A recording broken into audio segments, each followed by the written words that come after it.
Yoo jajinirra kabajamtoota daawwattootaa fi hordoftoota miidiyaa Nuubiyaa nageenyi isin badhaadha. Qophii teenna taadhaa tasoraatii walitti deebinee jirraati. Keessummaan keenna qophii teenna tasoraa kawaa haala garagaraa taatee garagaraa waliin sorru nama haaraa mutii nama isin beektan obbo ta'ee danda'a. Dhalle baga nagaan dhufte. Ayyee baga nagaan dhufte. Bareedamee taateewwan miilana dhiyeenya kana taatee waliin sorraati. Mee duratti Itoophiyaan dhiyeenya kana kalee malee hin gadda filannoo marsaa jaffaa taasistee jirtiiti. Mee haalli uummanni itti filan keessattuu saatii dheeraa hiriiruudhaan haala qilleensaa rooba waan garagaraa keessatti dhaabbatanii saatii 15 olii dhaabbatanii filataniirani. Haalli isaa ittiin filatan sun akkamiin ilaaltame maaltu akkana uummata kana jabeessee akkasii taasisettee yaadda? Jalqaba irratti filannoon kun marsaa jahaffaadha moo marsaa tokkoffaadha ka jedhu wal nama mariisisuu danda'a. Kanaan dura filannoon tureerayii ka jedhu laaluun hin danda'amu.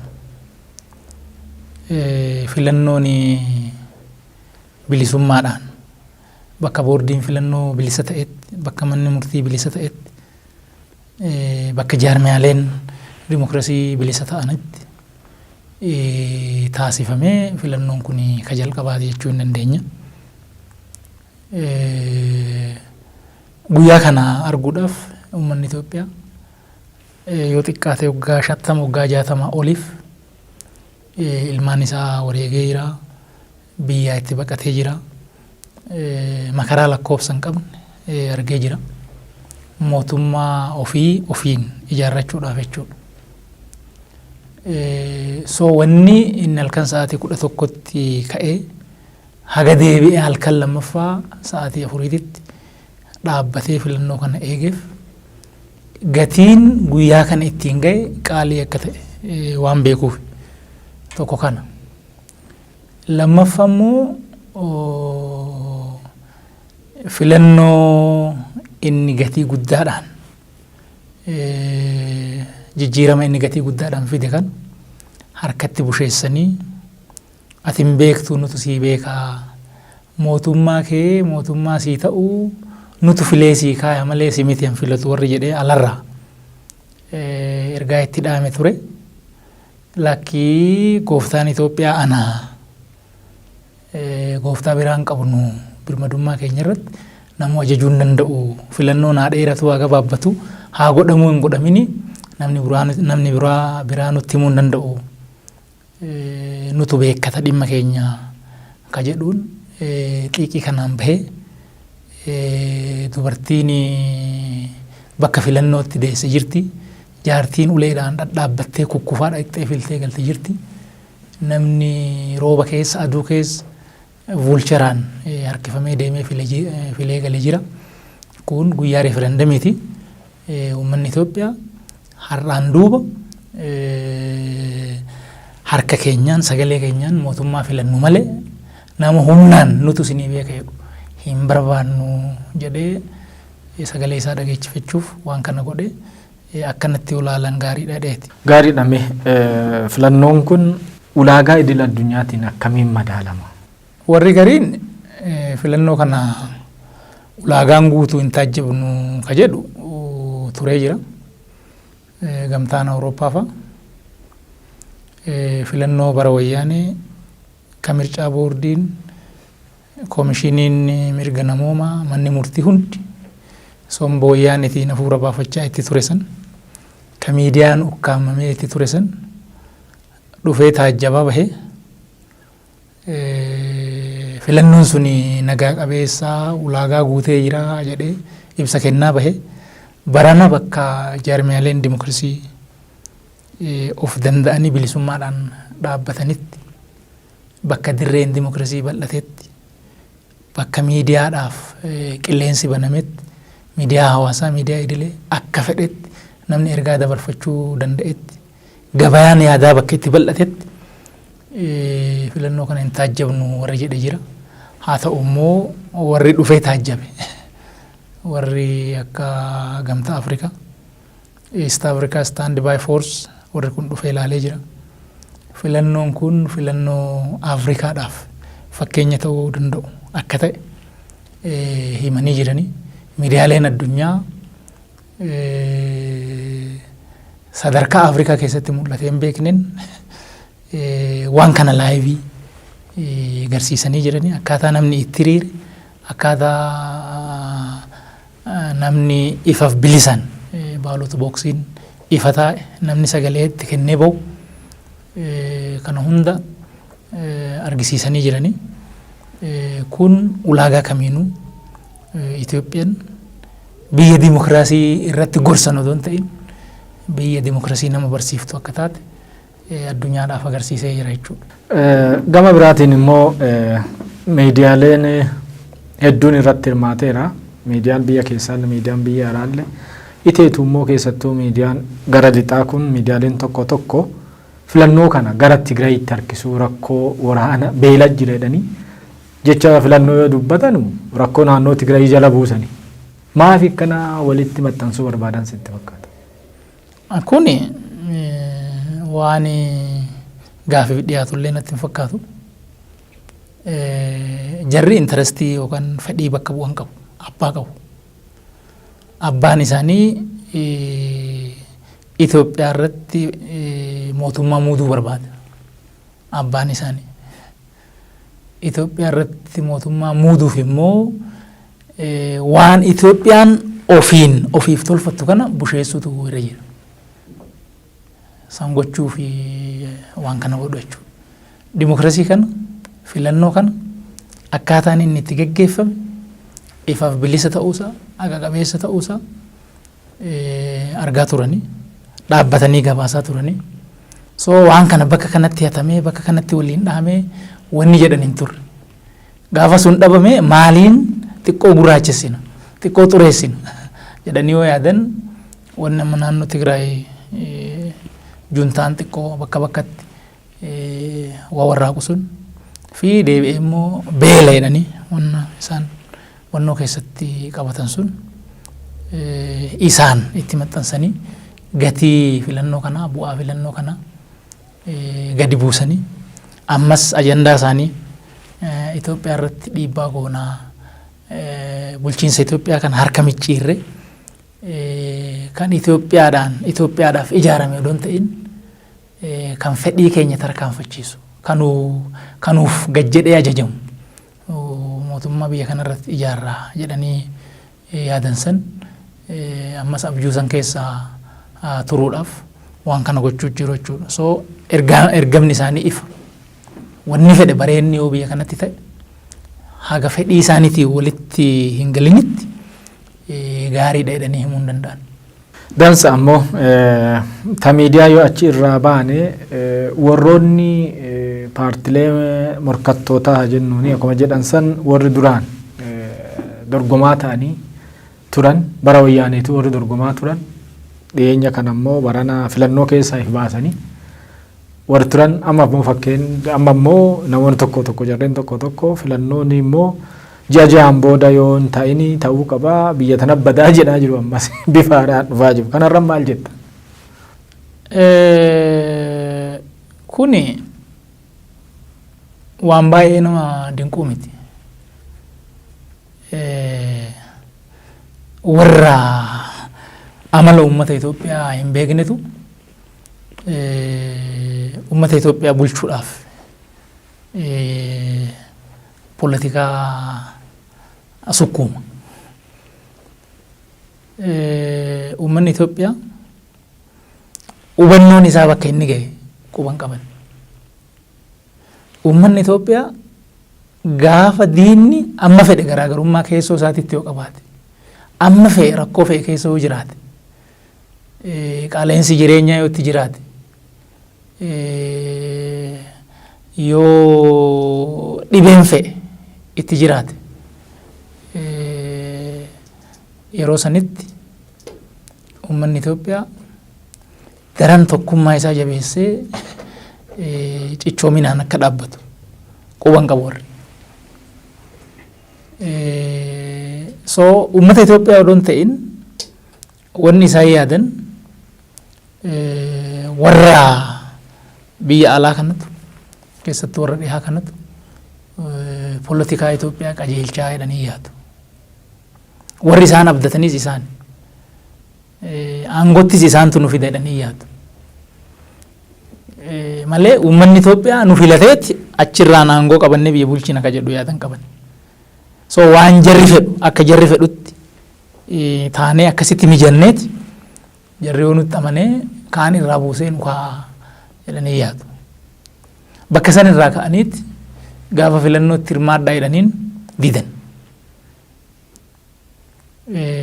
Ammoo bakki ofii kennanis baay'ee akka malee waan akka malee ol xooxeffame ol guddate.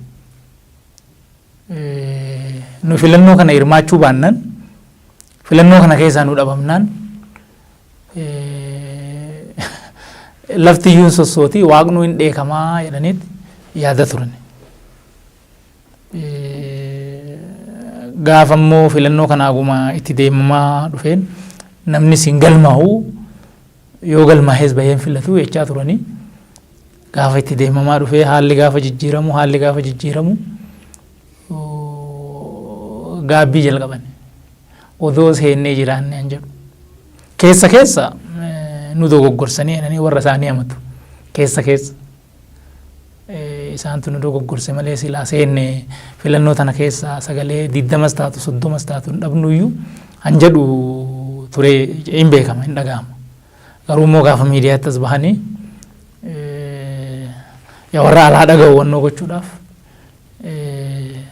ejjennoo fakkeessanii xiinxala kijibaa kennu jechuudha. Uummanni Itoophiyaa sadarkaa kanatti jaartii dulloomtuun haati daa'imaa namni qaama hir'uu odoo diinni itti dhukaasu bakka bakkatti jechuudha bakka baay'eetti miti odoo sodaachifamu balaan feete hagaltuu mootummaa kiyya anatu filataa ana dhaabbataa jedhee bahee sadarkaa kanaan lakkoobsa kanaan bahee filatee ammoo isumaaf jecha warruma diina Itoophiyaa warra abdatu kanaaf jecha deebi'ee immoo ji'a ja'atti mircaan irra deebi'uu qaba haa jedhamee akka yaadamu kun akka malee waan nama salphachiisu jechuudha. Uummata Itoophiyaa beekuu dhabuurraa waan dhufu jechuudha. Filannoon kun uummanni Itoophiyaa sabdaneessummaa, federaalummaa, obbolummaadhaan waliin jiraachuuf kan referendamiidhaan itti mirkaneeffatedha jechuudha. Eenyutu mo'ate eenyummoo hanne sun waan gara biraa ta'e garuu biyya kana keessatti tokkummaadhaan mootummaa ofii barbaadu ofii filatee abbaan barbaanne immoo yeroo fedhetti ofirraa buuse biyya kana keessatti tokkummaadhaan waliin jiraachuuf uummanni Itoophiyaa kan itti murteeffatedha. Kana humni fedhe jijjiiruu hin danda'u. Warri amma alarraa qoqqobbii sitti goone jedhus jijjiiruu hin danda'u. Warri keessa taa'ee raagus jijjiiruu hin danda'u. Kun haala dubbisuu dhabuurraa uummanni Itoophiyaa eessaa ka'ee garamitti deema? Maal yaada? Yaadni isaa eessa gahee jira? Ka jedhu hubatuu dhabuurraa waan dhufee ta'uusaa laaluun hin danda'ama. Gama biraatiin qaamonni akkuma amma jettee qaamonni duraan filannoon kun hin gaggeeffamuu warri lixaa itti amannee Ameerikaan itti amannee gargaarsarraa kunneerraa Itoophiyaan hiyyeettiidha uummanni baay'een filatu baataneen filatinaa jedhanii lallabaa turani. Amma immoo yeroo uummanni baay'ee filatu gaafa dubbiin akka ajaa'ibaa miidiyaaleen immoo laayivii haala duraan ta'een beenneen buufata filannoo irraa yoo laayivii tamsaasan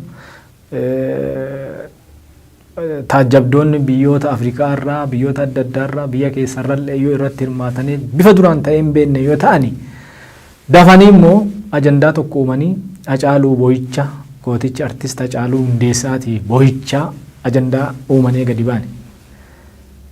Kan akkamiin ilaaltame? Jalqaba irratti artist Hacaaluun goota biyyaati. San yeroo hundaa hoggaa eeganii odoo hin ta'in guyyaa guyyaadhaan yaadachuun hin barbaachisa. goota biyyaatii wareegama baasee jira. Injifannoo dhufe kana keessattis nama qooda olaanaa qabu saniif kabaja qabna. Garuu immoo naggaadee maqaa isaatiin nagaddutan saaxiluu hin barbaachisa. Gaafa inni lubbuun jiru qeerroo jirtu irraa gara feerroo bittuutti jijjiiramtee jettee maqaa isaa cabsaa turte hin beekamu. Gantuudha jettee xurii isa dibaa turte. Gaafa inni jiru isaa ol nama jibbitu hin qabdu. Ammoo gidiraa ishiin diina wajjin xaxxeenyaan lubbuun isaa badees. Akkuma amalaa ta'e jarri kun filannoon kun hin milkaa'a jedhu yaadan qabu ture. Jarri amma ajandaa kanaan gabbaa'e. Waan isiin jettee uummata keenya uummata fayyaaleeyyii biyya alaa jiru kan gowwoomsaa turte. Filannoon kun hin ta'u uummanni kaardii hin fudhatu jette. Hin fudhatinaa jettee lallabde. Uummanni san ce'ee fudhate didee fudhate. Gaafa sunuu ta'u immoo hin filatu jette. Akkamitti hin filatu jennaan tokkoffaa akka hin filannee irratti hojjannaa jette. Lammaffaa immoo buufata filannoo hin gubnaa jette yoo xiqqaate harka wadhakka gubnee balleessinee filannichi faayidaa ala goonaa jette. Kun hunduu hin taane qindoomina caasaa nageenya qindoomina uummataa keessattuu immoo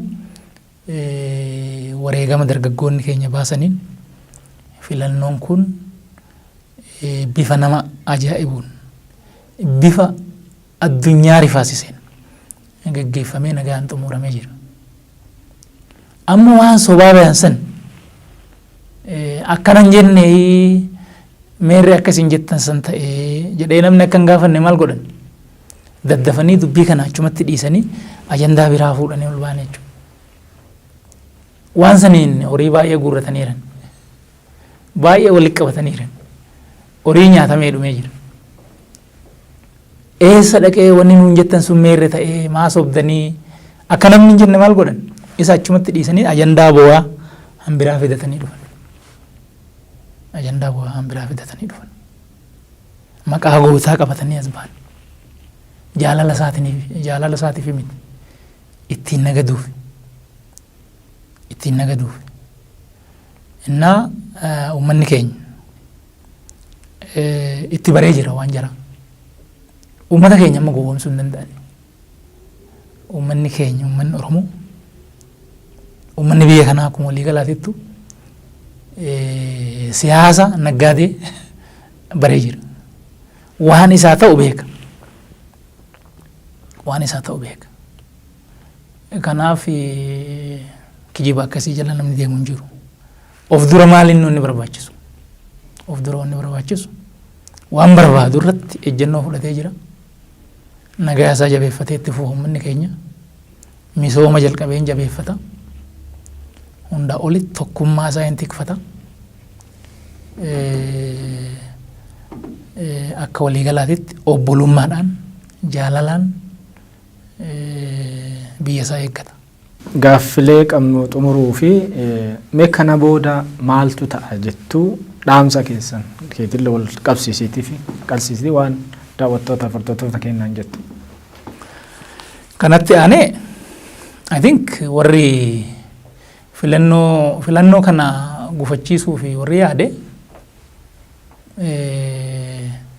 keessattuu warra alaa kana kijiba baay'eetu itti himame. Haala biyya kana keessa jiru kijiba baay'eetu itti himame. Filannoon kun hin ta'a jedhee namni hiyyaan keessattuu warri dhihaa kun. I think amma dubbii ilaalanii warra itti kijibaa bahe san taajjabuun oolan. Haalli lafarra jiruu fi haalli isaan itti himame baay'ee walirraa fagoodha. Samii dachii ta'ee jira. So poolisii Itoophiyaa irratti qaban hin jijjiiruu jennee yaanna. Itoophiyaa harka micciiruun akka hin taane uummanni Itoophiyaa harka micciirraa akka hin fudhanne namuu waan argee natti fakkaata. tokko kana. Lammaffaa uummanni Itoophiyaa anatu sii beeka ka jedhu siyaasa akkasii cabsee akka bira darbe naggaadee poolitikaatiifis yoo beekaatuma muugan malee isaaniifis ergaa dabarsee natti fakkaata. Uummanni Itoophiyaa karaa filannootiin ala siyaasaan humnaan deeman siyaasaan anatu sii beeka siyaasaa simbilisoomsa akkan taane biyya kanatti akkan hojjenne ergaa dabarsee jira. Paartiilee inni bilisoomsetu uummanni bilisoomsetu deebi'ee immoo simbilisoomsa jedhee immoo isa ajjeesaa jira. Kun eessayyuu geessuu akka hin dandeenye ergaa ciccimaa dabarsee jira. Kanatti aanee maali? Uummanni biyya kana bilisummaa isaa olaantummaa isaa abbaa aangoo olaanaa ta'uu isaa mirkaneeffatee jira. Ammoo qananiitti ba'uudhaaf walii wajjin kutannoodhaan xiiqidhaan hin hojjeta, hin daldala, hin qota, hin tajaajila, qananii jenne san badhaadhina jenne san yeroo gabaabatti itti fullaana. Dargaggooti kee waan baay'ee hojjetanii jiran. Jijjiirama kana fiduu keessatti rasaasa dura dhaabbatanii jiran. Hiriyoota baay'ee of biraa dhabanii jiran. Erga jijjiiramni dhufe immoo burjaajjiin ololli baay'een itti gadhiifame baay'ee rakkataa turan. San keessa ce'anii jijjiirama ofii fidan kana sirna qabsiisuuf dimokiraasiin akka lafa qabatuuf akkaataan namni itti aangeffamu filannoo qofaan akka ta'uuf hagabuu bulanii miilan deemanii dheebotanii beela'anii nagaa tiksuu keessatti haala filannoo mijeessuu keessatti gatii guddaa kaffalanii jiran. Kanaaf galata guddaatu isaanii mala. Kanatti aanee hojii misoomaa, hojii diinagdee akka naannotittis akka biyyaatittis hojjetamu keessatti bilisummaadhaan dammaqinaan hirmaachuutu irraa eegama. Mootummaanis uummata eenyutu mootummaa ta'a booda boordiin filannoo ibsa. Akkasitti gara fuulduraatitti obbolummaadhaan walii wajjin tarkaanfachuutu barbaachisa. Tole bareedaadha. Egaa gaaffilee qabnuuf yaada qabnullee kanaan xumurree jirraatii yeroo biraa qophii biraatti akka walitti deebinuun addii qannaati. Keessumaa kennadhaa waan taateef horii bulii deemani. Galatooma. Tole kabajamtoota daawwattootaa fi hordoftoota teenna qophii teennaadhaa tanumaan hobbaanye yeroo biraa qophii biraatti akka walitti deebinutti badhaadha kanarra nu tura.